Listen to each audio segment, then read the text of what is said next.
Penyidik Kejaksaan Negeri Muara Enim menetapkan status tersangka untuk 2 oknum ASN Pemkab Muara Enim dalam kasus korupsi dana BOK Puskesmas Sukarame. Selanjutnya, kedua oknum ASN dilakukan penahanan di Lapas Kelas 1B Muara Enim. Setelah dilakukan penggeledahan oleh penyidik Pitsus dan Intel Kejaksaan Negeri Muara Enim, Kejaksaan Negeri Muara Enim menetapkan 2 oknum ASN Dinas Kesehatan Muara Enim inisial LH yang menjabat Kepala UPTD Puskesmas Sukarame dan ONY Bendahara BOK tahun 2020 sebagai tersangka korupsi dana BOK.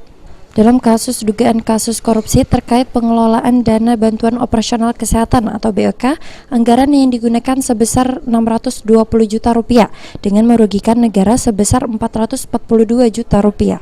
Menurut Kajari Muara Enim, penetapan status tersangka ini merupakan bentuk usaha Kajari sebagai mitra Pemkab dalam menindak keras pelaku tindak pidana korupsi dan mengamankan aset daerah dan aset negara. Serangkaian tindakan penyidikan, penyidik pada Kejaksaan Negeri Muara Enim dalam hal ini yang dipimpin oleh Kasih Pitsus yang menemukan adanya dugaan perbuatan melawan hukum, dugaan tindak pidana korupsi pengelolaan dana bantuan operasional kesehatan atau BOK Puskesmas Sukarame, Kecamatan Sungai Rotan, Kabupaten Muara Enim tahun anggaran 2020 sebesar 620.826.600 rupiah. Dan berdasarkan adanya 2 alat bukti yang sah, pada hari ini telah ditetapkan 2 orang tersangka, yaitu saudara LH dan yang kedua yaitu saudara ONY. Dari hasil penyidikan, kedua tersangka telah terbukti dengan barang bukti yang dimiliki telah melanggar pasal 2 ayat 1 Junto, pasal 18 ayat 1 tahun 1999 tentang tindakan pidana korupsi. Berdasarkan hasil audit inspektorat, saat ini kerugian negara 442.026.927,50 sen.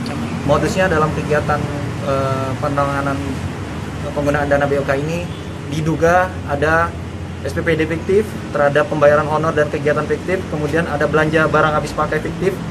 Nah, di dalam belanja barang habis pakai ini terdapat dana belanja bahan alkes COVID. Guna percepatan penyidikan, kedua tersangka kini dilakukan penahanan di Lapas Kelas 1B, Kabupaten Muara Enim. Penyidik Kejari juga kini terus melakukan pengembangan kasus guna melakukan indikasi keterlibatan pihak lain dalam kasus korupsi dana bantuan operasional kesehatan atau BOK di Puskesmas Sukarame, Kecamatan Sungai Rotan, Kabupaten Muara Enim. Mardiansyah, PAL TV.